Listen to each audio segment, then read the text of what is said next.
ओम नमो भगवते वासुदेवाय।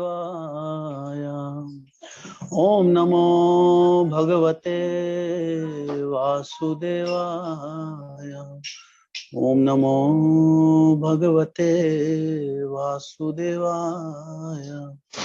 नारायणं नमस्कृत्यं नरं चैव नरोत्तमं देवीं सरस्वतीं व्यासं ततो जयं नुदीरये। नष्टप्रायेषु अभद्रेषु नित्यं भागवत सेवया भगवतीरुत्तम श्लोके भक्तिर्भवती नैष्टिकी। कृष्णाय वासुदेवाय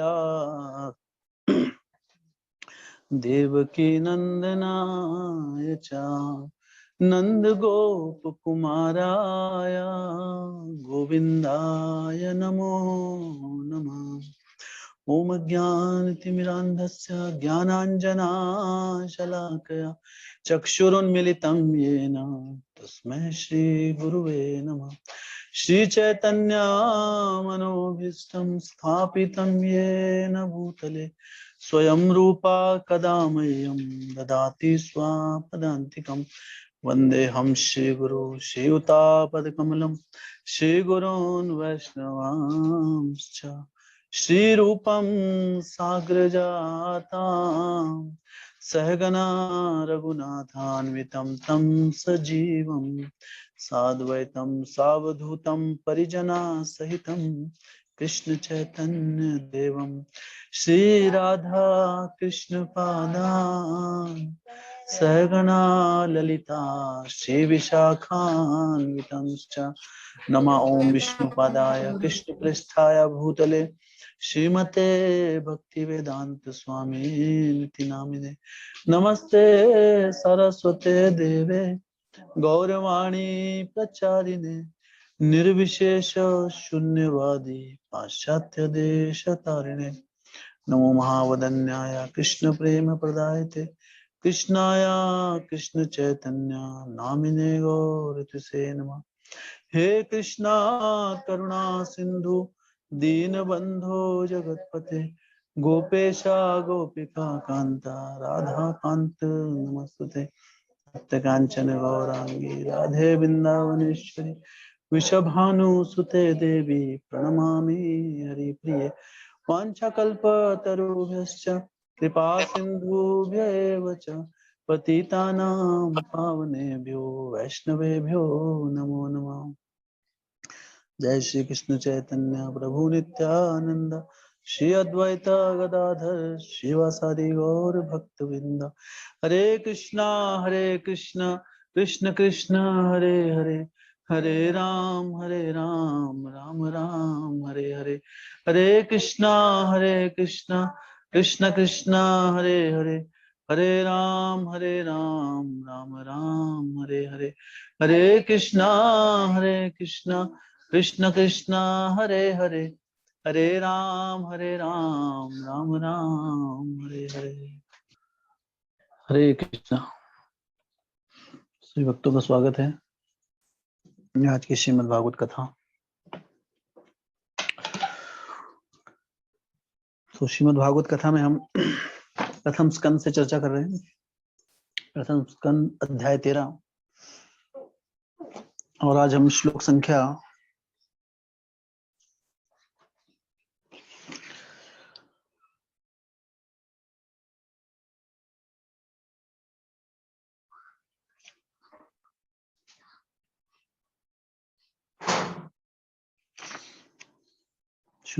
25 से आगे हम शुरुआत करेंगे। तो प्रथम स्कंद अध्याय 13 श्लोक संख्या 25 से आगे।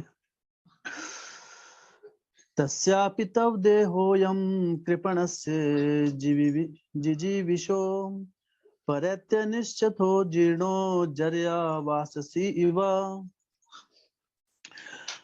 तो यहाँ पर विदुर जी धृतराष्ट्र को इस प्रकार संबोधित कर रहे हैं। क्या बोल रहे हैं कि मरने हेतु आपकी अनिच्छा होने तथा आत्मसम्मान की बलि देकर जीवित रहने की आपकी इच्छा होने पर भी आपका यह कृपण शरीर निश्चय ही क्षीण होगा तथा पुराने वस्त्र की तरह नष्ट हो जाएगा। तो यहाँ पर आत्म साक्षात्कार दे रहे हैं विदुर जी धृतराष्ट्र को कि आपकी जो जीने की इच्छा है अभी, है ना, ये मरते दम तक भी नहीं जाएगी। आप दरअसल व्यक्ति की जो जीने की इच्छा है, हमेशा आदमी के अंदर से ये इच्छा सबसे प्रबल इच्छा होती है। बाकी भौतिक इच्छा तो ठीक है, लेकिन मृत्यु सबसे लास्ट में चाहता है आदमी, है ना। हर व्यक्ति मृत्यु से बचता है क्योंकि शरीर महत्वपूर्ण है, क्योंकि शरीर है तभी हम बाकी चीजें कर सकते हैं कुछ। तो इसलिए शरीर, लेकिन ये भी निश्चित है कि शरीर की एक दिन मृत्यु होनी है। तो दोनों बात निश्चित है। तो इसलिए कृपण, यहाँ पे क्या बोला, कृपणस्य जीवी, हाँ, जीविशो। कृपण का कह रहे हैं उनको। कृपण किसे कहा जाता है कि जो अपने शरीर का सही सही आकलन नहीं कर पाता, अपने जीवन का। हमें पता होना चाहिए कि हमारी मृत्यु निश्चित है। हमने जन्म लिया है, जातस्य ही ध्रुव मृत्यु ध्रुव जन्म मृत्यस्य च। जिसने जन्म लिया है उसकी मृत्यु भी होगी, और जिसकी मृत्यु होगी अगला जन्म भी उसे मिलेगा। लेकिन व्यक्ति भौतिकवाद में, भौतिक सुख सुविधाओं में या भौतिक संबंधों में इतना व्यक्ति लीन हो जाता है कि अंतिम सांस तक वो ये कैलकुलेशन नहीं कर पाता है कि मुझे तो भी जाना है, मेरा अंतिम समय आने वाला है, और फिर भी वो व्यक्ति भौतिक जड़ जगत के कार्यकलापों में लगा रहता है और रिटायरमेंट नहीं लेता। व्यक्ति रिटायर नहीं होना चाहता है कभी भी, अंतिम सांस तक वो स्ट्रगल करना चाहता है, अंतिम सांस तक वो लड़ना चाहता है कि मैं, हाँ, इस भौतिक जगत में कुछ ना कुछ, किसी ना किसी प्रकार से भौतिक आनंद सुख प्राप्ति करूं। लेकिन जो एक बुद्धिमान व्यक्ति है, उसे पता है कि मेरा अब समय आ गया है, 60 साल हो गए मेरे भी, 60 साल हो गए, मतलब अभी सिग्नल आ गया। जैसे ट्रैफिक सिग्नल होता है, तो ट्रैफिक सिग्नल क्या करता है, सबसे पहले आती है, जैसे जब आप ट्रैफिक सिग्नल पर रुकते हैं, जैसे गाड़ियां जा रही होती हैं, आप देखेंगे शहरों में जब गाड़ियां चलती हैं रोड पे, तो बत्तियां जलती हैं, 3 बत्तियां होती हैं, लाल, फिर होती है संतरी, फिर होती है हरी बत्ती। हरी बत्ती मतलब आप जाओ, जा सकते हैं अभी आप। लाल बत्ती मतलब रुक जाओ, और संतरी बत्ती मतलब कि लाल बत्ती होने वाली है अभी, बस थोड़ा सा समय है। तो हरी बत्ती का मतलब है कि अभी बहुत जीवन बचा है, ठीक है, जब तक आदमी ये 50 साल से पहले तक, ठीक है, अभी बहुत जीवन है, ठीक।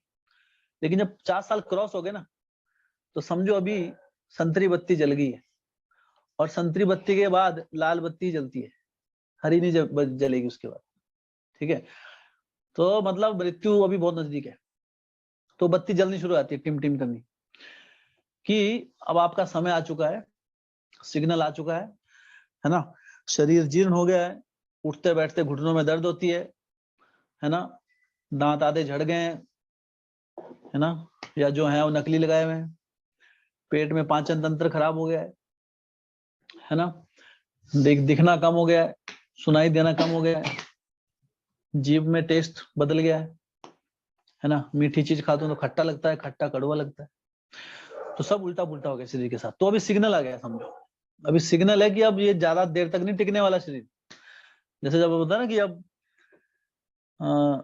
जैसे कई बार जब हम वो दिया जलाते हैं, तो दिया जब बुझने वाला होता है तो उस समय थोड़ा सा वो ज्यादा जलता है थोड़ी देर के लिए, है ना, वो सिग्नल होता है कि दिया ज्यादा जला है, मतलब अभी इसका टाइम आ गया। उसी तरह शरीर हमें सिग्नल देता रहता है कि वैसा स्वस्थ शरीर नहीं रहा अभी, लेकिन फिर भी हम सोचते हैं कि हमारा पता नहीं कितना समय अभी हमारे पास, क्या कुछ नहीं कर ले हम, हाँ, कितने पहाड़ तोड़ देंगे अभी हम। तो ये जो भावना है अंतिम दम तक लगे रहने की इस भौतिक जगत के, संसार के कार्यकलापों में, ऐसे व्यक्तियों क्या कहा जाता है, कृपण। कृपण कहा जाता है। शास्त्रों में क्या शब्द है उसके लिए, कृपण। तो यहाँ पर विदुर जी धृतराष्ट्र को कृपण कहकर बुला रहे हैं कि आपका यह कृपण शरीर निश्चय ही क्षीण होगा और पुराने वस्त्र की तरह नष्ट हो जाएगा। हाँ, आप ऐसा मत सोचिए कि आपके बहुत समय, अब निकलिए इस गर्भ गृहस्थी से, बहुत समय हो गया, आपने अपने बच्चों की शादी कर दी, बच्चों की पौत्र देख लिए, है ना। कई बार बोलते हैं अरे अभी तो हमने पोते देखने हमने, है ना। अभी अभी तुमने पड़ पोते देख लिए, पड़ पोतों के आगे भी देख लिए, जो भी होते हैं, अरे अब तो छोड़ दो। तो नहीं, उसके उनके भी बच्चे देखने आए। तो धृतराष्ट्र ऐसे अभी आशा बांध के बैठा था। धृतराष्ट्र का केस अलग है, उसके सारे बच्चों की मृत्यु हो गई थी। अब वो क्या बचा उसके जीवन में? कुछ नहीं बचा, है ना। तो अब तो भक्ति में लग जाओ कम से कम। भक्ति मार्ग के लिए दरअसल प्रहलाद महाराज कहते हैं भागवतम में कि कौमारम आचरित, जब कोई कुमार अवस्था में आ जाता है, कुमार अवस्था कौन सी होती है? 5 साल जब क्रॉस कर दिया उसने, जब उसको बुद्धि आ गई, उस समय से भक्ति मार्ग में लग जाना चाहिए। हाँ, लेकिन व्यक्ति तो ये सही एज है, भक्ति करने की एज वो नहीं है जब शरीर में कुछ नहीं रहा। हाँ, जब शरीर पूरा पूरा का पूरा माइंड जब आपका शरीर को ठीक करने में लग जाए तो भक्ति कहाँ करेंगे उस समय? भक्ति में मन कैसे लगेगा, है ना। शरीर, पूरा शरीर, तो शरीर बुढ़ापे में तो आदमी पूरा शरीर से लड़ता रहता है, उस समय कहाँ माला जपेगा वो। हाँ, भगवान की भक्ति हम तब कर सकते हैं जब हमारे शरीर में थोड़ी बहुत जान बची हो। हमको यात्राओं में जाना है, मान लो 4 आदमी उठा के यात्राओं पे ले जा रहा है, तो ऐसी यात्रा का भी क्या फायदा? आपकी भी खराब होगी, उसकी भी खराब होगी, 4 लोगों की, है ना। तो उस दिन का वेट मत कीजिए। भागवतम के अनुसार जब व्यक्ति को बुद्धि आ जाती है 5 साल के बाद भक्ति में लग जाना चाहिए। लेकिन व्यक्ति इतना कृपण होता है, वो सही से कैलकुलेट नहीं कर पाता है। अंतिम दम तक 60 साल के हो गए, 60 साल मतलब बोले सठारिया लग गया, उसको सठिया गया आदमी, फिर भी आदमी उसके बाद भी सोचता है कि मेरे पास बहुत समय है अभी, फिर भी प्लान आउट करता रहता है आदमी, अंतिम क्षण तक पूरा निचोड़ देता है शरीर को, फिर मृत्यु तो निश्चित है उसके बाद तो। लेकिन परे ब्राह्मणी कोपी न सक्तस, बालस्तावत क्रीडा सक्तस, तरुणस्तावत तरुणी सक्तस, वृद्धोस्तावत चिंता सक्तस, परे ब्राह्मणी कोपी न सक्तस। हाँ, बालस्तावत क्रीडा सक्तस, जब बालक होता है छोटा तो खेल में बिता देता है समय। तरुणस्तावत तरुणी सक्तस, जब तरुण हो गया, थोड़ा जवान हो गया, तो तरुणियों के पीछे भागते हुए जीवन बीत जाता है। विद्धोस्तावत चिंता सक्तस, पूरा जीवन व्यर्थ कर दिया तो विद्धोस्तावत चिंता सक्तस, तो वृद्धावस्था में फिर चिंता खाई जाती है, ये भी रह गया मेरा, वो भी रह गया, बच्चे मेरे हाथ से निकल गए, मेरी कोई मानता नहीं है, चिंता सक्तस। परे ब्राह्मणी को भी ना सक्तस, पर भगवान को जानने की कोशिश कोई नहीं करता है। यह है भौतिक जगत का कड़वा सच। व्यक्ति पूरा जीवन व्यर्थ कर देता है अपना इस प्रकार। इसलिए भागवतम और ये हमारे जो कितने भी पवित्र ग्रंथ हैं, ये हमें बार बार चेतावनी देते हैं कि समय पर समझ जाओ। यहाँ पर विदुर जी चेतावनी दे रहे हैं कि तुम कृपण मत बनो, अपने जीवन की सही सही गणना करो कि अभी तुम्हारे पास कितना समय बचा है, और ये जो बचा हुआ समय है 80% जो समय है आपका अभी खत्म हो चुका है, कम से कम 20% तो भगवान के लिए दे दो। हाँ, तो इसलिए उनको डांट रहे, फटकार रहे हैं यहाँ पर, और उनको जागृत करने की कोशिश कर रहे हैं। आगे क्या बोल रहे हैं विदुर जी?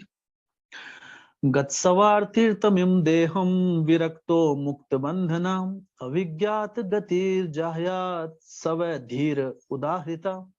धीर वह कहलाता है जो किसी अज्ञात सुदूर स्थान को चला जाए, और जब वह भौतिक शरीर व्यर्थ हो जाए तब समस्त बंधनों से मुक्त होकर अपने शरीर को त्याग दे। तो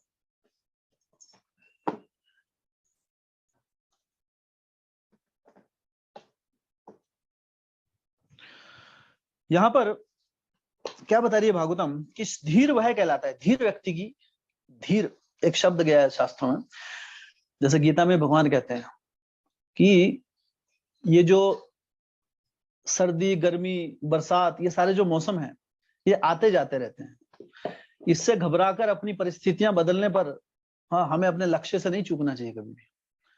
हाँ, गीता में भगवान कह रहे हैं कि शीतोषण सुख दुखदा, हाँ, कि ये जो मौसम है शीत उष्ण, शीत मतलब सर्दी, उष्ण मतलब गर्मी, ये कैसे है?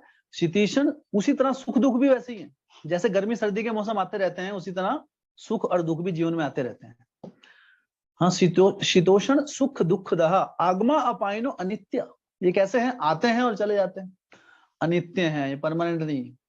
ताम स्थिति क्षस्व भारता, कि आपको क्या है? इनको टॉलरेट करते रहना है, धीरज रख के, और आगे बढ़ते रहना है। हाँ, स्थिति क्षुष्मा मतलब उसको टॉलरेट करना है, टॉलरेट मतलब सहन करना है।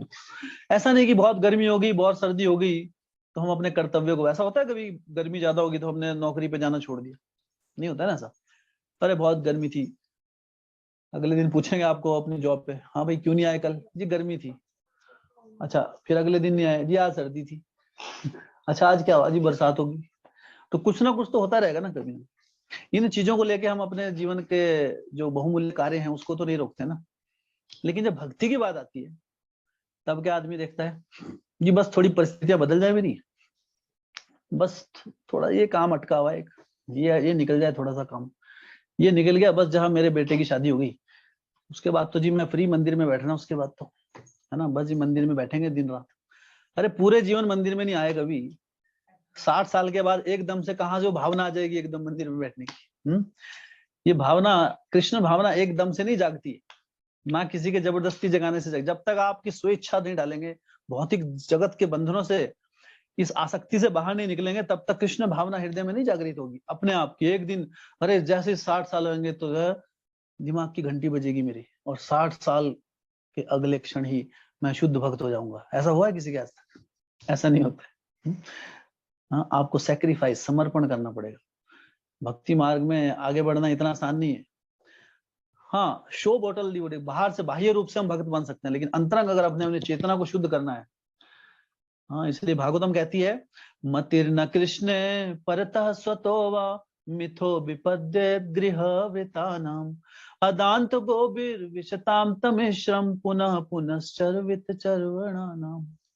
कि अदांत गोबिर विशताम तमिश्रम, हम मतिर्न कृष्ण परतः स्वतोवा, कृष्ण के प्रति जो मति है हमारी, मतिर न कृष्ण परतः स्वतोवा, वो ना तो आप अपनी मर्जी से जगा सकते हैं कभी भी कि मेरी मर्जी है अभी, ठीक है मैं रिटायर हो जाऊंगा उसके बाद कृष्ण की मति जगा लूंगा मैं, या फिर मेरा ये कार्य हो जाएगा, मेरा बस थोड़ा घर का काम बचा हुआ है, 2 मंजिल बना दी, तीसरी बन जाए, उसके बाद एकदम भक्ति जाग जाएगी। ऐसा नहीं है, भागवतम बता रही है मतिर्न कृष्ण परतः स्वतोवा, ना तो और ना ही कोई दूसरे बोलने से, है ना, कि अरे मैं जाऊंगा एक समय के बाद, फिर मैं कुछ संग लूंगा और मैं कुछ सुनूंगा और वो लोग उनके साथ बैठते ही मेरे अंदर भक्ति जाग जाएगी। ऐसा नहीं, ना तो अपनी इच्छा से जागती है, हाँ, और ना ही दूसरा जबरदस्ती हमको पिला सकता है घोल के। बोलते हैं ना कि घोल के नहीं पिलाया जाता। हाँ, वो जो हमें, हमारी जो स्व इच्छा है, अगर हम, हमारी स्व इच्छा नहीं होगी तो व्यक्ति हमको प्रेरणा दे सकते हैं, लेकिन स्व इच्छा फिर भी हमारे साथ है ना। कई बार देखो, कई बार कुछ भक्तों को थोड़ा सा बताओ वो समझ जाते हैं, लेकिन कई बार बार बार बताने के बाद भी फिर भी एक ही बात चलती है ना, कि जो ना पूरी रामायण कथा होने के बाद सीता कौन थी, ऐसा होता है। क्यों नहीं समझ पाती आदमी? हाँ, क्यों क्यों क्यों नहीं समझ पाते? क्योंकि मतिर्न कृष्ण परता स्वतोभा मिथो भी पद्यत ग्रह विता नाम, जो घर गृहस्थी में बहुत गठबंधन में फंसा हुआ है, ग्रह विता नाम, जो अत्यधिक आसक्त है इन चीजों से, अपने घर से, संपत्ति से, बीवी से, बच्चों से, है ना, अपने फ्रिज से, पंखे से, टेबल से, चेयर से, अपनी जमीन से, अपने कपड़ों से, अपने नाम से, अपने सम्मान से, है ना, अपनी धन दौलत से, जो व्यक्ति आसक्त है, हाँ, उसके हृदय में भगवान की भक्ति जागनी किसी भी कारण नहीं जाग पाएगी। ये आसक्ति से थोड़ा हटके हमको भगवान के लिए समय निकालना पड़ेगा। No pain no gain. अदांत गोबिर विशताम तमिश्रम, और ये जो हमारी इंद्रियां हैं, गोबिर मतलब इंद्रियां, ये बहुत अनकंट्रोल होती है, अनबैलेंस, हम करना कुछ चाहते हैं, कराती कुछ और हमसे, है ना। ये इंद्रियां हमको खींच के लेके जाती है, आंखें बोलती है नहीं, हाँ, भागवतम कह रही है आप भगवान के दर्शन करो, नहीं हमको किसी और के दर्शन करने। भागवतम कह रही है कि हमको भगवान की लीलाओं का श्रवण करो, कृष्ण कथा सुनो, नहीं जी हमको तो रॉक म्यूजिक सुनना है ना, हमको तो, है ना, कोई आइटम सॉन्ग सुनना है हमको तो, है ना, हम क्यों सुने वो आजकल के फिल्मी गाने सुनने हमको, है ना। जीवा बोलती है, भागवतम के शास्त्र कह रहे हैं, गीता कह रही है, हाँ, कि जो व्यक्ति, अगर हम भगवान को भोग लगा के प्रसाद नहीं ले रहे हैं तो क्या कर रहे हैं? पाप खा रहे हैं। ये गीता कह रही है। यज्ञ शिष्टा शिना संतो मुच्यंते सर्व किलबिषा भुंजते थे तो अघम पापा यो पचंते आत्म कारण। जो व्यक्ति सिर्फ अपनी आत्म संतुष्टि के लिए खाते हैं, पेट भरने के लिए, वो सिर्फ पाप खा रहे हैं, इसलिए यज्ञ से इसको पहले यज्ञ मंत्रों के उच्चारण से पहले भगवान को लगाना आवश्यक है, नहीं तो हम पाप खाएंगे। एक तरह से पाप खा रहे हैं, है ना। तो पाप खाएंगे तो नेचुरली जीवन में अलग अलग समस्याएं आती हैं, क्योंकि पूरे भारत की क्या पूरे विश्व भर की जो जनसंख्या है ना, बिना भगवान को भोग लगा के अत्यधिक लोग ऐसा कर रहे हैं। तो इसलिए क्या हो रहा है, अलग अलग आपदाएं आ रही है, इतनी बड़ी आपदा आ गई है। ऐसा नहीं है कि आपदाएं अपने आप आ जाती है। अगर सतयुग में इस प्रकार की कभी आपदाएं नहीं आती थी, कभी भी कोई बच्चा, कोई लड़का, किसी लड़के की मृत्यु उसके पिता के सामने नहीं होती थी। ये सतयुग के आंकड़े हैं। लेकिन जैसे जैसे युग बदल रहा है, जैसे जैसे दुष्प्रभाव आ रहा है कलयुग का, कलयुग में व्यक्ति की जो मति है वो क्या है, भौतिक इंद्रियों की तृप्ति के लिए अत्यधिक उस लाइन में हम लगे हुए हैं, लेकिन भगवान की तरफ झुकाव कम हो गया है। इसलिए क्या हो गया, सब उल्टा पुल्टा हो गया है ना। पिता के सामने बच्चे की मृत्यु हो जाती है। हाँ, आदमी उम्र से पहले मर जाता है, छोटे से बच्चे के सफेद बाल उग जाते हैं। सोचियो आप, कई बार आदमी 50 साल में एकदम बूढ़ा लगता है, 80 साल का। सब उल्टा पुल्टा हो गया। क्यों? क्योंकि हमने प्रकृति के साथ खिलवाड़ किया है और हम शास्त्रोचित दिखाए गए नियमों के अनुसार नहीं चल रहे। सतयुग में हर व्यक्ति धार्मिक होता था, हर व्यक्ति कुछ ना कुछ किसी ना किसी प्रकार धार्मिक स्थान से जुड़ा, चीजों से जुड़ा होता था। लेकिन कलयुग में उल्टा हो गया है ना। सारे इधर उधर भौतिक इंद्रिय भोग में लगे हुए हैं, कुछ लोग भक्ति करने की कोशिश कर रहे हैं। तो ये इस कारण यहाँ पर सब कुछ। तो भागवतम क्या कह रही है, अधांत गोबिर विशताम तमिश्रम। ये जो हमारी इंद्रियां हैं अनकंट्रोल्ड, अगर ये हमारे वश में नहीं होंगी तो ये कहां ले जाएंगे हमारे को, विशताम तमिश्रम। तमिश्रम एक नरक का नाम है, हमने भागवतम में पढ़ा था। एक उसमें अनेक नरक हैं, उसमें से एक नरक है तमिश्र, अंध तमिश्र, है ना, रौरव। इस प्रकार के अनेक प्रकार के नरकों का नामों का वर्णन किया गया श्रीमद् भागवतम में। उसमें से एक है तमिश्रम, अधांत गोबिर विशताम तमिश्रम। तो ये अनकंट्रोल्ड अनियंत्रित इंद्रियां हमें कहां लेके जाती हैं, हमारे लिए नरक के द्वार खोलती हैं। कौन सा नरक है, तमिश्र नाम के नरक। हाँ, वहां क्या क्या आपदाएं होती हैं वो आगे पढ़ेंगे हम बाद में कभी। हाँ, क्यों, पुनः पुनश्चर्वित चर्वणा नाम। ऐसे व्यक्ति के साथ जो इस भौतिक जगत में कोई रस नहीं है, दरअसल कोई आनंद नहीं है एक्चुअल में देखा जाए तो। हाँ, जो व्यक्ति पुनः पुनश्चर्वित चर्वणा नाम, बस उन्हीं आनंदों को, उन्हीं चीजों को फिर से चबा रहा है जिसको पहले चबा लिया है। एक ही चीज को बार बार चबा रहा है, फिर खा रहा है, फिर चबा रहा है, फिर थूक रहा है, फिर खा रहा है। भागवतम कह रही है अधांत गोबिर विशताम तमिश्रम पुनः पुनः चर्वित चर्वणा नाम। और सोच रहा मैं आनंद ले रहा हूँ, वही आनंद जो हर रोज लेते हैं उसी आनंद को ले रहे बार बार, हमसे बहुत आनंदित हो रहे हैं। अभी आध्यात्मिक आनंद का तो पता ही नहीं है। आध्यात्मिक आनंद वो आनंद है कि जिस आनंद में, हाँ, जिस आनंद में हमेशा वृद्धि होती है। ये आनंद बढ़ता रहता है, बढ़ता रहता है, बढ़ता रहता है और बढ़ता ही रहता है अनंत काल तक।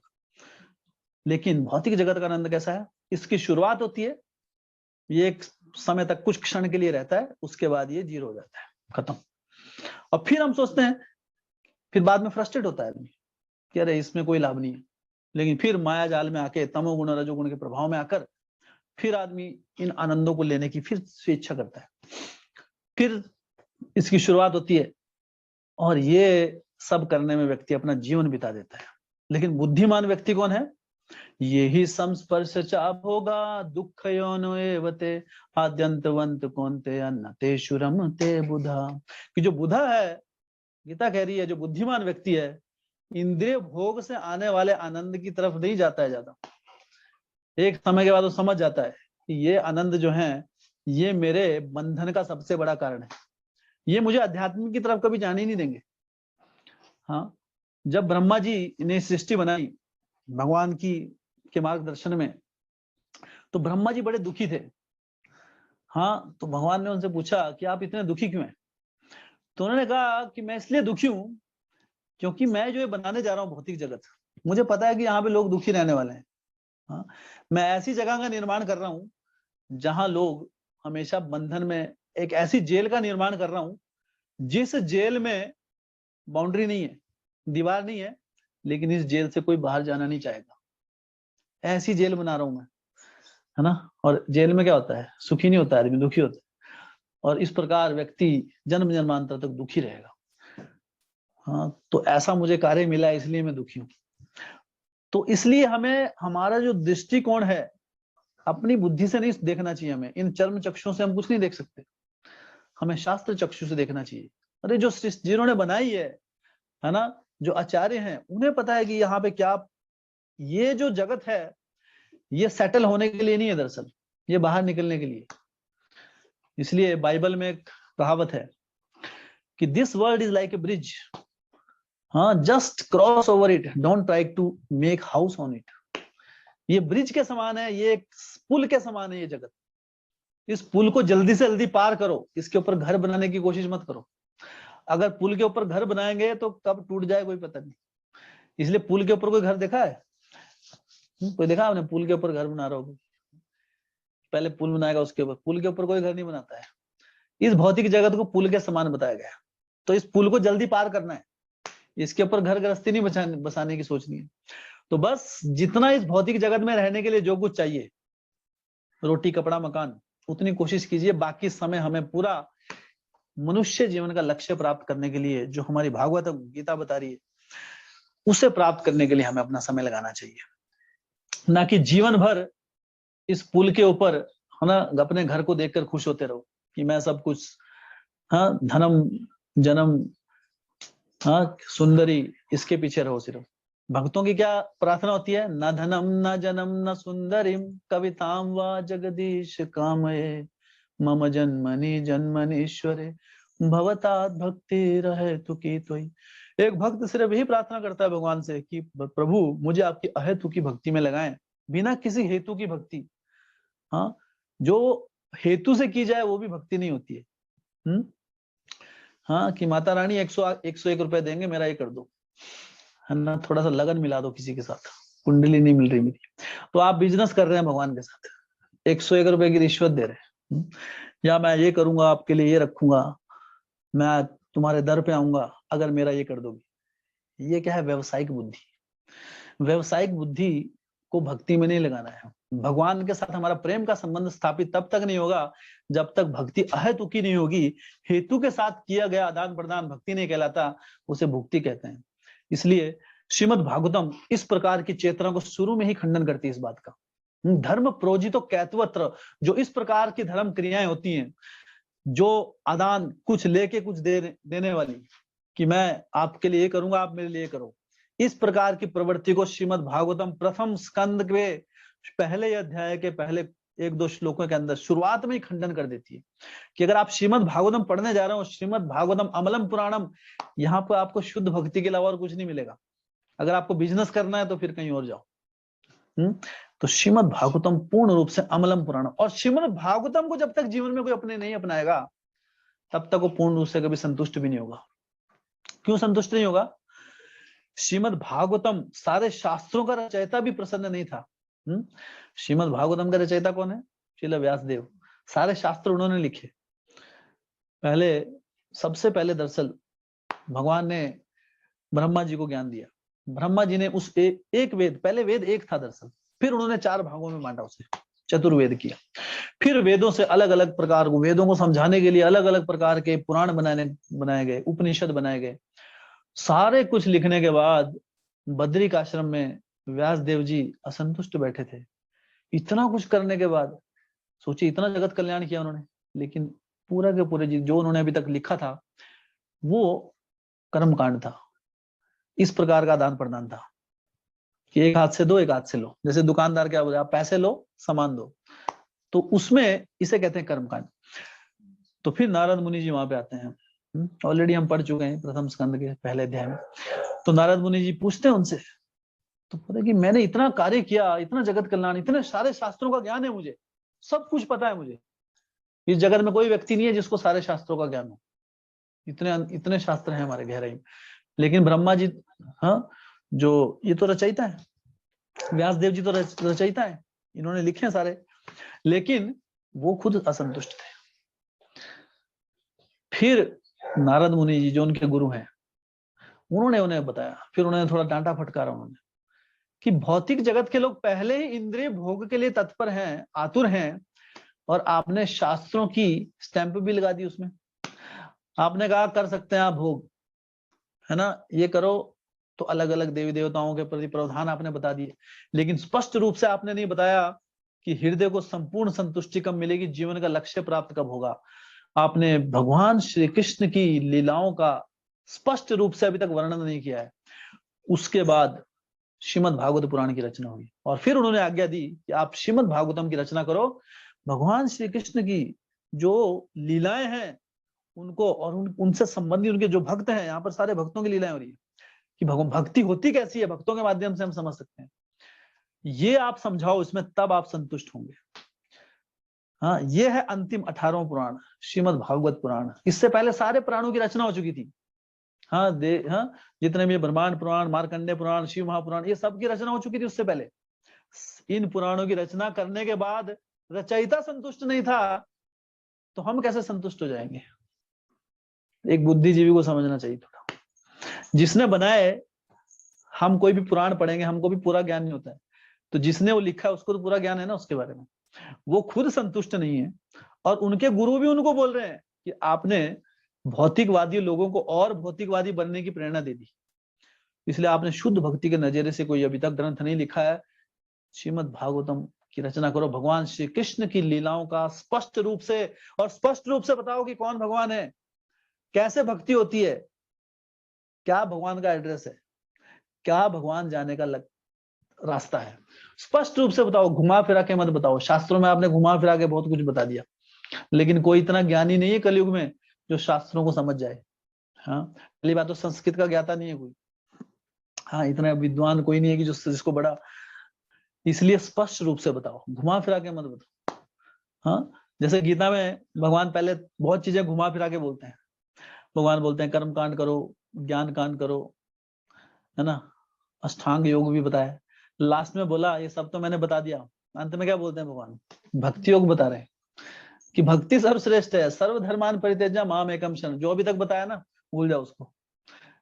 वो जो व्यक्ति शुद्ध भक्ति नहीं कर सकता उसके लिए, ठीक है, कोई कुछ नहीं कर सकता तो कुछ तो करे कम से। लेकिन श्रीमद् भगवत गीता जहां खत्म होती है, भगवत गीता खत्म कहां होती है, अंतिम क्या है, सर्वधर्मान परित्यज्य माम एकम शरणम व्रज अहम त्वाम सर्व पापेभ्यो मोक्षयिष्यामि मा शुचः। ये है भगवत गीता का अंत, कि कृष्ण को सब कुछ समर्पित कर दो, सर्वधर्मान परित्यज्य त्याग कर दो, माम एकम शरणम व्रज एकमात्र मेरी शरण में आओ, अहम त्वाम सर्व पापेभ्यो मोक्षयिष्यामि मा शुचः, मैं तुम्हें सारे पापों से मुक्ति दिलाऊंगा, नो प्रॉब्लम। अभी तक जो पाप कर दिए नो प्रॉब्लम, अब मत करो। भक्ति मार्ग में आ गए, अब पाप छोड़ दो, नो प्रॉब्लम। कोई आपको बोलेगा सो चूहे खा के बिल्ली हज को चली, नो प्रॉब्लम, बोलने दो, है ना। बाकी बिल्लियां तो अभी भी चूहे खाई जा रही है ना, जो अभी भी खाई जा रही हैं उससे तो अच्छे है ना। सो खाने के बाद रोक तो दिया, सो खाने के बाद स्टॉप तो कर दिया, है ना। जो अभी भी लगी हुई है उससे तो अच्छा है ना। तो इसलिए लोग बोलेंगे, है ना, इसलिए भक्त का पुराना जीवन नहीं देखा जाता। आप किसी भी परिस्थिति में नो प्रॉब्लम, आज स्टॉप कर दो। गीता में भगवान आश्वासन दे रहे हैं, अहम त्वाम सर्व पापेभ्यो मोक्षयिष्यामि मा शुचः, डरो मत। इतना बड़ा आश्वासन कौन देता है, नो प्रॉब्लम, कोई पाप किए पहले नो प्रॉब्लम, अब मत करो, है ना। सर्वधर्मान परित्यज्य माम एकम शरण अहम त्वाम सर्व पापेभ्यो, एक दो पाप नहीं, सर्व मतलब इस जन्म के नहीं, पिछले लाखों करोड़ों जन्म के सारे पापों से मुक्ति दिला दूंगा मा शुचः। हाँ, दक्षिण भारत में एक मंदिर है भगवान का, बहुत सुंदर, वरदराज विष्णु का, तो बड़ा सुंदर भव्य मंदिर है, बहुत पुराना। तो दर्शन दे रहे हैं भगवान ऐसे, उनके हाथ पे लिखा है मा शुचः, बहुत सुंदर मंदिर। कभी दक्षिण भारत की यात्रा में चलेंगे, वहां दर्शन लेंगे। तो भगवान ये आश्वासन दे रहे हैं हमको, और क्या चाहिए अभी हमको, किस स्टेप चाहिए। हाँ, भगवान से बड़ा आश्वासन, इस दुनिया के आश्वासन फेल हो जाते हैं, है ना। हमारा वैज्ञानिक लोग ने आश्वासन दिया हमको कि आप बीमार नहीं पड़ेंगे, दिया ना आश्वासन। मेडिकल साइंस ने बहुत एडवांसमेंट कर ली, पर अब देखो सबने घुटने टेक दिए ना। अभी भगवान ने एक इतना छोटा सा वायरस छोड़ दिया जो दिखता भी नहीं है, हाँ, कोरोना, तो अभी कुछ नहीं कर सकते उसके सामने। भगवान को हम देखिए, भगवान कई बार ना, कई बार व्यक्ति नास्तिक के रूप में जीवन व्यतीत करता है। भगवान को हमको घुटने टिकाने में टाइम नहीं लगता है, एक क्षण में। सोचिए एक चुटकी में सबको घुटने पे आ गए, सारी मेडिकल साइंस फेल होगी, समझ नहीं पा रहे हो क्या रहा है। इधर सॉल्यूशन निकाल रहे हैं, कुछ दूसरा ही लक्षण दिख रहा है, उसका उत्तर दे रहे हैं तो ये प्रश्न उठ रहा है। अभी एक बीमारी खत्म नहीं हुई, अभी दूसरा आ गया है कुछ, ये कोई और बीमारी आ गई अभी सुनने में आया, क्या बोलते हैं उसको, क्या है वो, ब्लैक फंगस। अभी कोरोना की शांति नहीं पड़ी आदमियों को, अभी ब्लैक फंगस आ गया, है ना। अभी एक तलवार लटकी है पहली, अभी उससे निजात नहीं पाया, है ना, उससे लड़ रहे लोग और दूसरी आ गई इधर से, है ना। ये भौतिक जीवन है। अगर हम सोचेंगे कि सब कुछ अच्छा चल रहा है इस जगत में, वो हमारी सबसे बड़ी मूर्खता है।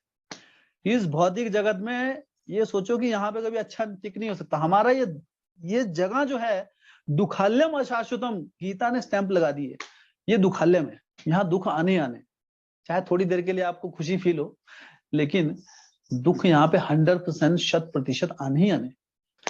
हाँ, इसलिए ऐसा मत सोचो कि दुख खत्म हो जाएंगे। अपने जीवन के लक्ष्य में आगे बढ़ते रहो। धीरज तत्र न मुह्यति, जो धीर व्यक्ति है वो इन समस्याओं को आने दीजिए। अपूर्यमाणम अचलम प्रतिष्ठम, अपूर्यमाणम अचलम प्रतिष्ठम समुद्रम आपा परिशंति यद्वत। जो पूर्ण भरा होता है ना अंदर से, जब भक्ति मार्ग में जब वो भक्त बढ़ता है, वो अंदर अंतरंग रूप से पूर्ण रूप से भर जाता है। अपूर्यमाणम अचलम प्रतिष्ठम, जिस प्रकार समुद्रम आपा प्रविशंति यद्वत, एक समुद्र में अनेकों अनेक नदियां प्रवेश करती हैं।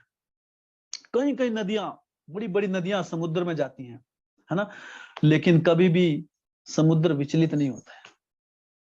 हाँ, समुद्र को कभी भी समुद्र अपना छोर नहीं छोड़ता है कि समुद्र में बाढ़ आ गई। आपने सुना नहीं होगा, बाढ़ नदी में आती है सिर्फ। जो छोटे मोटे लोग होते हैं ना, बोलते हैं कि अर्ध जल गगरी छल गए, तो नदी छोटी होती है, समुद्र के सामने तो कुछ नहीं है नदी, लेकिन नदी क्या अपना प्रभाव दिखाती है, बाढ़ आ जाती है। लेकिन समुद्र भरा हुआ है, समुद्र में कभी बाढ़ नहीं आती। जो भरा होता है ना, वो दिखावा नहीं करता, है ना। तो भक्ति मार्ग एकमात्र है जो हमें पूर्ण रूप से अंदर से क्योंकि हमें हमारा लक्ष्य क्लियर कर देगा। ये शास्त्र हम क्यों पढ़ते हैं, क्यों गीता भागवत सुनते हैं? ये मनोरंजन के लिए नहीं है दरअसल, ये जीवन में अपनाने के लिए है। अत्यधिक सोचिए, इतनी समस्या क्यों आ रही है? भारत में तो हर रोज भागवत चल रही है कहीं ना कहीं, लेकिन अत्यधिक इसको कर्म कांड बना दिया है। लोग इसको 7 दिन बोल के उसके बाद थोड़ा नाच गाना चल के निकल जाते हैं। लेकिन भागवतम आप अगर पूरा जीवन भी पढ़ेंगे, हाँ, तो श्रीमद् भागवतम खत्म होगी। अभी यहाँ पे पिछले कुछ समय मुंबई में एक मैसेज आया था ग्रुप में कि आप जो भागवतम का सेट सस्ते में मिल रहा था, कंसेशन दी थी। क्यों? क्योंकि भागवतम खत्म हो गई थी। हर रोज मंदिर में एक श्लोक पढ़ा जाता है, हमारे कृष्ण भावनामृत संघ में एक श्लोक पे चर्चा होती है, 1 या 2 श्लोक पे। तो वो खत्म करने में भागवतम में कितना समय लगा? 26 साल, 26 साल, सॉरी 26 साल के बाद वो खत्म होगी। तो इस खुशी में वो भागवतम सेट पे कंसेशन दी थी। जैसे 7,000 का सेट है तो वो 4,000 में दे रहे थे। तो 25 साल के बाद भागवतम खत्म हुई। तो आप सोचिए 7 दिन में खत्म हो जाएगी। और 25 साल के बाद आप भूल जाओगे कि पहला श्लोक क्या था, 25 साल पहले क्या श्लोक था। जब आप 25 साल के थे तब शुरू की, जब आप 50 साल के हो गए, आपको याद है 25 साल पहले क्या किया था? तो फिर से पढ़नी पड़ेगी। ये बहुत ही गुह्य ग्रंथ है, लेकिन भागवतम गीता हमारे शास्त्र जीवन में अपनाने के लिए बताए गए हैं। ये मनोरंजन के लिए नहीं। ये हमें सबसे पहले जानने की आवश्यकता है। यहाँ पे मनोरंजन नहीं हो रहा है। आप देखिए विदुर जी कैसे डांट रहे हैं धृतराष्ट्र को, है ना। ऐसे थोड़ा खिला थोड़ा रहे अपने भाई को, अरे भाई क्या बात है, कैसे हो, हाल चाल नहीं पूछ रहे हैं। यहाँ पे स्ट्रेट फॉरवर्ड बात कर रहे हैं कि मेरे भाई, हाँ, तुम्हारी बुद्धि का नाश हो चुका है, भीम के टुकड़ों पे पल रहे हो तुम, अब निकल जाओ यहाँ से, अब तो निकल जाओ। 80% अपना जीवन व्यर्थ कर चुके हो, अब तो छोड़ दो, अब तो भक्ति कर लो। श्रीमद् भागवतम में, पूरी भागवतम में इसी प्रकार अलग अलग उदाहरणों से संबोधित किया गया। ये उदाहरण किसके लिए है? ये हम और आप लोगों के लिए। भागवतम हमारे लिए है। कई बार बोलते हैं अरे ये तो धृतराष्ट्र के लिए थी, मैं क्या करूं। ये तो अर्जुन को बोला, गीता में तो क्या है, मुझे तो नहीं बोली ना कृष्ण ने, अर्जुन को बोली। तो मैं क्यों परेशान हूं? खाओ पियो ऐश करो, है ना। गीता हमारे लिए नहीं। अर्जुन को गीता की आवश्यकता नहीं थी एक्चुअली। जो व्यक्ति भगवान के साथ उठ रहा, बैठ रहा, खा रहा, पी रहा, सो रहा है, क्या उसको ज्ञान देने की आवश्यकता है? वो तो भगवान के संग में आके पहले ही पूर्ण शुद्ध हो गए। अर्जुन को तो मोहरा बनाया गया हमारे जैसे बद्ध जीवों को समझाने के लिए कि समझ लो भाई, अब तो समझ जाओ। निमित्त बनाकर, जितने भी हमारे शास्त्र हैं, किसी को निमित्त बनाकर बोले गए। यहाँ पे विदुर जी बोल रहे हैं धृतराष्ट्र को, लेकिन ये किसको बोल रहे हैं? किसको बोल रहे हैं? धृतराष्ट्र को बोला जा रहा है, ये हमको बोला जा रहा है। हाँ, क्योंकि हमारे अंदर वो धृतराष्ट्र की प्रवृत्तियां कूट कूट के भरी हुई हैं। हर व्यक्ति एक छोटा या बड़ा स्तर का धृतराष्ट्र है या दुर्योधन है। क्यों? यहाँ पर ये प्रवृत्तियां जो है, जो इन लोगों के माध्यम से प्रदर्शित हो रही थी, वो हर व्यक्ति के अंदर किसी ना किसी मात्रा में उपलब्ध है। लेकिन यहाँ पे देखिए, इन लोगों का सौभाग्य, इतना सौभाग्य होने के बाद भी उस समय भगवान श्री कृष्ण भी वहीं पर थे। ये द्वापर युग की बात है। भगवान श्री कृष्ण उस समय धरती पे लीलाएं कर रहे थे। उसके बावजूद भी उनके अंदर बुद्धि नहीं आई कि हम भक्ति कर लें। इसीलिए भागवतम क्या कह रही है? मतिर्न कृष्ण परतस होता। कृष्ण की मति अपने आप नहीं आएगी जब तक कोशिश नहीं करेंगे, जब तक कृष्ण की शरण में नहीं आएंगे। दुर्योधन को भी दर्शन दिए कृष्ण ने, लेकिन मूर्खता देखो उसकी, क्या बोलने लगा? कृष्ण को बंदी बना लो, है ना? कितना बड़ी मूर्खता की बात है। कृष्ण को कौन बंदी बना सकता है? सबको बांधने वाले को कौन बंदी बनाए? उनके प्रेम में तो सब बंध जाते हैं, उनको बंदी बनाने चले दुर्योधन। तो ऐसा नहीं है कि अगर व्यक्ति कोशिश नहीं करेगा तो चाहे भगवान स्वयं भी आ जाए तो भी क्या करेंगे हम? दुर्योधन जैसा करेंगे। अरे अपने जैसे आदमी है कोई, बंदी बना लो उसको। कहीं बोले अरे भगवान दिखाओ हमको, तब माने हम। आप बड़े बोलते हो कृष्ण कृष्ण ये वो, दिखाओ ना किसी दिन। जिस दिन दिखा दे अगले दिन से ही कसम से भगवान भक्ति करेंगे 100%, 16 माला 100%, ऐसा बोलते ना कि लोग। दुर्योधन का उदाहरण देना है, है ना? दुशासन का उदाहरण देना है, शकुनी का उदाहरण दीजिए, धृतराष्ट्र का उदाहरण दीजिए। सबको मिले थे दर्शन कृष्णा के? भक्त बने वो? नहीं बने ना।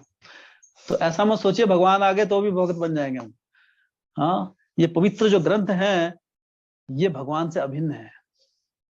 हमारी उतनी योग्यता नहीं है कि भगवान हमारे को स्पेशली आए। वो तो उन लोगों की, द्वापर युग में भगवान आए थे, भगवान की लीला एक स्पेशल कृपा थी।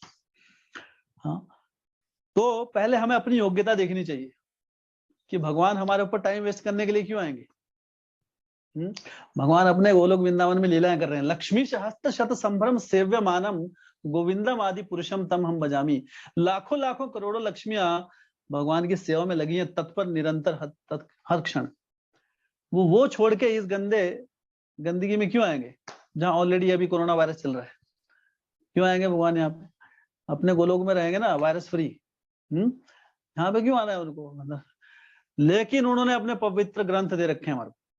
भगवान ने हमको ग्रंथ दिए हुए, उनके भक्त हैं, उनका नाम दिया है, उनका धाम दिया है, सब कुछ दिया है। कृष्ण भक्ति को जागृत करने की हर फैसिलिटी दी है हमको।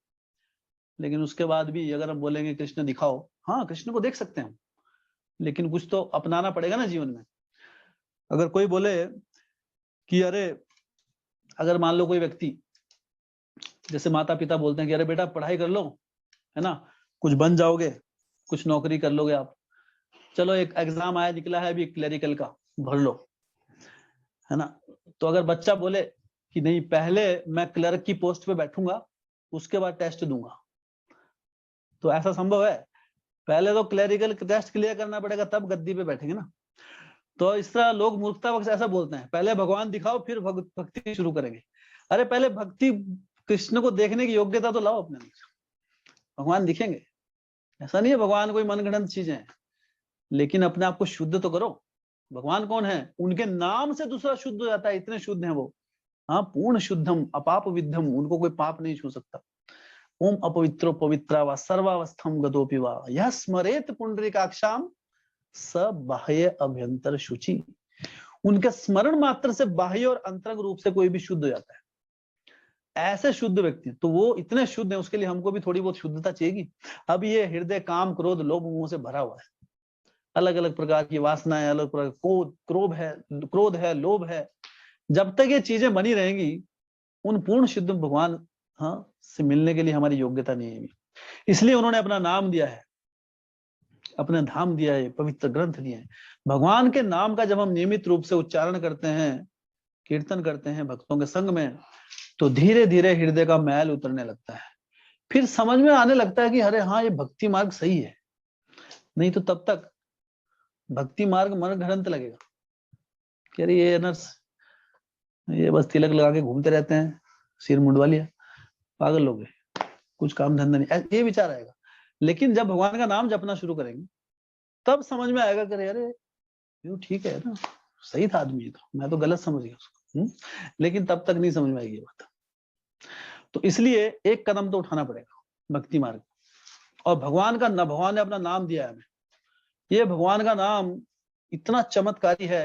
हरे कृष्णा कृष्ण कृष्ण हरे हरे, हरे राम राम राम हरे हरे।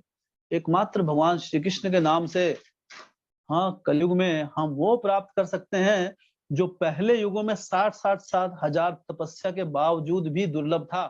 कलयुग में एकमात्र इस हरिनाम के जप से, भक्तों के संग में आकर नियमित रूप से हमें वो प्राप्त हो जाता है। कुछ चंद 50-60 सालों की। कलयुग का जीवन बहुत छोटा है, लेकिन कृपा बहुत ज्यादा है इसमें। क्यों? क्योंकि ये कृपा, अगर कलयुग के आदमी को बोलेंगे आप तपस्या करो, आप जंगल में जाओ तपस्या करो, तो इतने मच्छर खाएंगे और 2 मिनट में भी कहाँ यहाँ टैं टैं कर रहा है कोई मच्छर को, इतनी अभी शरीर ही नहीं है वैसा एक्चुअली तपस्या करने का है। तो कलयुग का आदमी नहीं कर सकता तपस्या। अगर अभी बोलेंगे अरे मैं तो तपस्या करूंगा, पहले युगों में हिरण्यकश्यप ने भी की थी। हिरण्यकश्यप ने इतनी तपस्या की, ब्रह्मा जी को बुलाया वरदान, मैं भी वरदान लूंगा। हाँ? नहीं, वो शरीर नहीं है, वैसा शरीर नहीं रहा अभी। कलयुग का शरीर अलग है, उस समय की बात अलग। वैसे शरीर होते थे पहले, उस समय का वैसा वातावरण होता था, तपस्या करना आसान था। इसलिए भागवतम कह रही है भगवान बुद्धिमान है, भगवान को पता है कलयुग के प्राणी कैसे होंगे, ये इनका कहाँ। इसलिए बोला है कि तुम कुछ नहीं कर सकते, बस जप लो, सुबह जप लो, शाम जप लो, कभी तो जप लो। हाँ, बस ये हरिनाम, हरे नाम हरे नाम हरे नाम, केवलम कलौ नास्ते व नास्ते व नास्ते व गतिरन्यथा। कलयुग में और कोई उपाय नहीं है भाई। हाँ, अगर आप सोचेंगे ये कर लेंगे वो कर लेंगे, कुछ हाथ नहीं लगने वाला, एकमात्र हरि नाम। इसलिए भागवतम क्या कह रही है?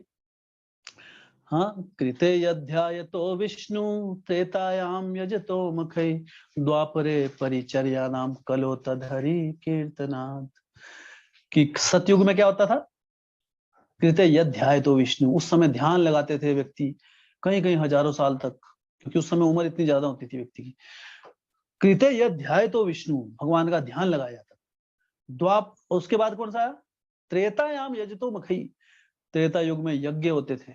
तो त्रेता युग में भक्ति करने की, तो सतयुग में भक्ति करने का प्रोसेस क्या थी? तपस्या, कई कई वर्षों तक तपस्या, है ना, जंगल में जाकर तपस्या, एक ऊंची जगह पर बैठकर, शेर की खाल पर बैठ के तपस्या करनी, भगवान ध्यान उस समय लगा सकता था आदमी, है ना। कलयुग में कैसे लगाएगा? कलयुग में आप बैठेंगे, मान लो बोले अच्छा शांति वाली जगह में जाते हैं, पहले शांति वाली जगह नहीं मिलेगी, है ना। तो मान लो मिल भी गई जगह, आदमी हिमालय पे चला गया, अभी तपस्या कर रहे हैं वहां पे, तो फोन की घंटी बजेगी, टन टन, वो फोन है, बीवी का फोन आ गया, अरे प्रभु जी कहाँ है आप? हाँ, हाँ प्रसाद नहीं लिया आपने, है ना। तो कहीं भी चले जाए, कलयुग में एक्चुअली बड़ा मुश्किल है।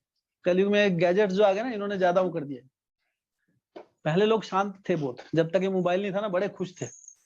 आप लोग पूछिए उन लोगों से जो भी हमारे बुजुर्ग हैं, कि उन्होंने देखा है जब फोन नहीं थे, बड़े एक दूसरे से मेल मिलाप होता था, एक दूसरे से मिलते थे, उनके साथ बैठते थे। फोन आने के बाद सब खत्म, रिश्तेदारी खत्म हो गई, मैं और मेरा फोन, बस, तीसरा कुछ नहीं। तो कलयुग में वो संभव नहीं है। हाँ, सतयुग में संभव था। तो कृत अध्याय तो विष्णु त्रेतायाम यजतो मखई, त्रेता युग में भक्ति का मार्ग क्या है? यजतो मखई, भगवान का यज्ञ करना। बड़े बड़े यज्ञ हुआ करते थे, अश्वमेध गोमेध यज्ञ। लेकिन कलयुग में यज्ञ होना भी संभव नहीं है। क्यों? क्योंकि उन यज्ञों में जो सामग्री लगती थी वो बहुत शुद्ध होती थी, शुद्ध घी होता था, शुद्ध ब्राह्मण। अभी तो पहली बार ब्राह्मण ही नहीं मिलेंगे जो पूर्ण रूप से जीवन अपना रहे। संभव नहीं है, कलयुग में ये चीजें, शुद्धता बची, इसलिए यज्ञ भी नहीं कर सकते। फिर द्वापर में, द्वापरे परिचर्या नाम, द्वापर में क्या थी प्रोसेस? मंदिरों में जाकर 6 पहर में भगवान की पूजा होती थी, अलग अलग, बहुत ही धन दौलत के साथ, इतना इतना भगवान को फूल चढ़ते थे, बहुत ही इलेबोरेट वे में, इतना भोग लगता था 6 समय। कलयुग का कोई आदमी 6 समय मंदिर में जा सकता है? संडे को एक दिन आने में भी कई बार संकोच करते हैं, इतवार को एक दिन आना है। जैसे हमारा प्रोग्राम होता था मंदिर में, एक दिन होता था वीक में, संडे को सिर्फ 1-1.5 घंटा, उसमें बोलता था प्रभु जी ये हो गया वो हो गया, है ना, आज हल चलाना है, आज डिपो में जाना है ना, ऐसे से होती थी बातें, है ना। वो एक हफ्ते में एक दिन निकालना बड़ा मुश्किल हो जाता। तो सोचिए, एक हर रोज 6 पहर निकाल पाते, तो द्वापर युग वाला काम भी नहीं कर सकते। तो इसलिए भागवतम में श्लोक डाल दिया भगवान ने, कलो तद हरि कीर्तनाथ, कलयुग में क्या करो, सिर्फ हरि कीर्तन करो यारे। हाँ, जहां भी है, ग्रह थाको वने थाको, सदा हरे बोले जाओ। आप कहीं पर भी हैं, हरि नाम दो, भक्तों के संग में। ये एकमात्र प्रोसेस है, लेकिन ये जो प्रोसेस है, ये बाकी युगों की प्रोसेस से भी अधिक लाभकारी है। क्यों लाभकारी है? कहते हैं कि जो सब, इसलिए कलयुग के आदमी को सबसे नीचा बताया जाता है, सबसे गिरे हुए लोग कलयुग में पैदा होते हैं। तो जो सबसे नीचे है उसको कृपा भी सबसे ज्यादा मिलती है कई बार। जैसे जो सबसे छोटा होता है घर में, मान लो कोई बच्चा है, उसको कृपा ज्यादा होती है ना। मान लो घर में आया कोई पिताजी, आम लेके आए, आम का सीजन है, बोले अरे बेटा रुक जा रुक जा, छोटा बच्चा बोले नहीं अभी खाना है, तो वो बैठने भी नहीं देगा, पहले आम निकाल के खा लेगा। छोटा बच्चा, लो बच्चा है, बच्चे को दे दो ना, बच्चे पे कृपा ज्यादा होती है। वो कलयुग में उसी तरह छोटे के ऊपर कृपा होती है, हम सबसे छोटे हैं बाकी युग के मामले, इसलिए कृपा सबसे ज्यादा है कि कुछ नहीं करो, हरि नाम करो भाई, बस हरि नाम करो, भक्तों का संग रहो, सेवाएं करो, बस हरे नाम केवलम। इसमें ही आपको सतयुग में जो कई हजार साल भी तपस्या करते थे लोग, उससे वैदिक उसका परिणाम मिलेगा, एकमात्र हरि नाम से। अब इतनी कंसेशन दे दी, अब और कितनी कंसेशन देंगे हैं? अब नहीं हो सकता ना इससे ज्यादा। जैसे उदाहरण देते हैं कि कोई एग्जाम आया आपको, एग्जाम के पेपर आया, क्वेश्चन पेपर में 50 क्वेश्चन आए, और आपको लिखा है इंस्ट्रक्शन, 50 में से कोई एक प्रश्न का उत्तर दीजिए, धन्यवाद। ऐसा पेपर अगर आ जाए, 50 क्वेश्चन और एक क्वेश्चन अटेम्प्ट करना है, तो अगर आप बोले प्रभु ये ज्यादा हो गया है, आधा नहीं हो सकता क्या? अगर ऐसा बोलेंगे तो फिर तो क्या हो सकता है? अभी 50 में से एक क्वेश्चन तो करना पड़ेगा, इतना तो भाई कष्ट उठा लो।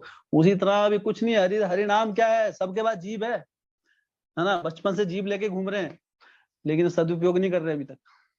सबके पास है ना जीवा, कहीं जाने की जरूरत नहीं है, जीवा सबके पास है, कान सबको दिए, है ना, कुछ नहीं करना है, जीवा से हरिनाम जपना है, कानों से कृष्ण कथा सुननी है, और अपने हाथ पैरों से सेवाएं करनी है भगवान की, बस ये है कलयुग की कृपा।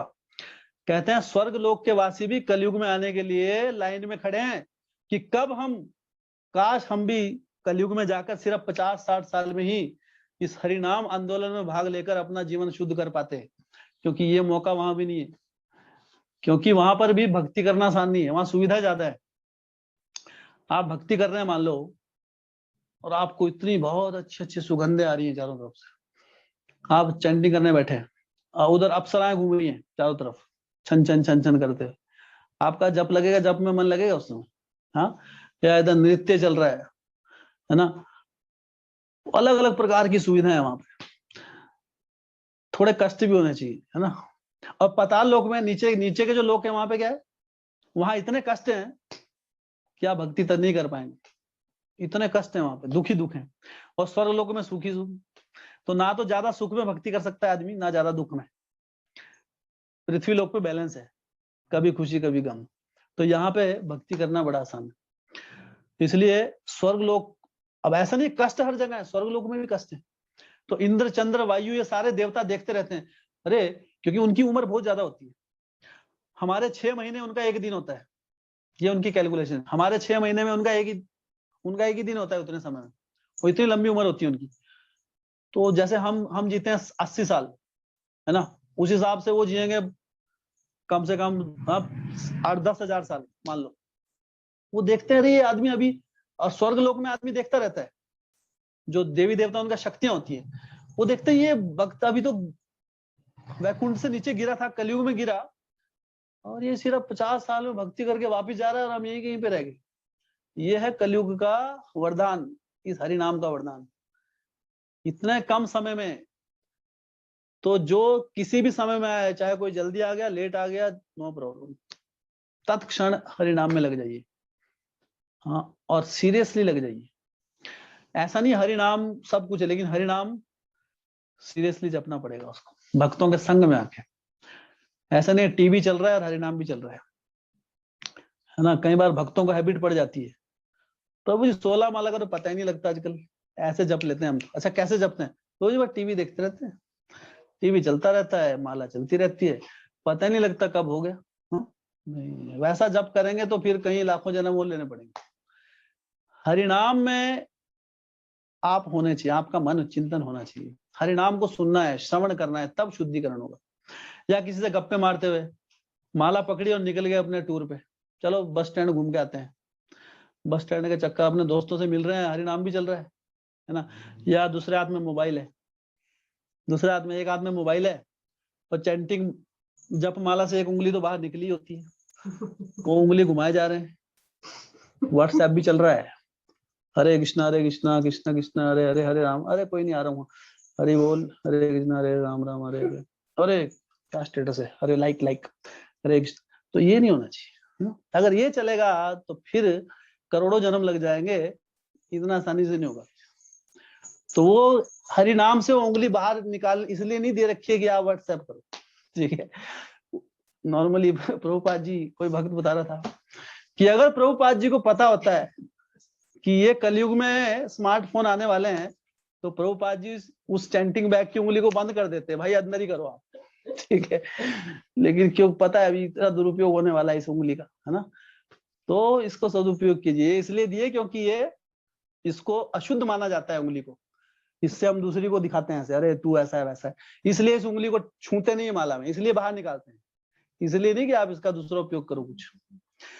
तो ये सारी चीजें निरपराध जप करना है हमको, अटेंटिव चैंटिंग करनी है।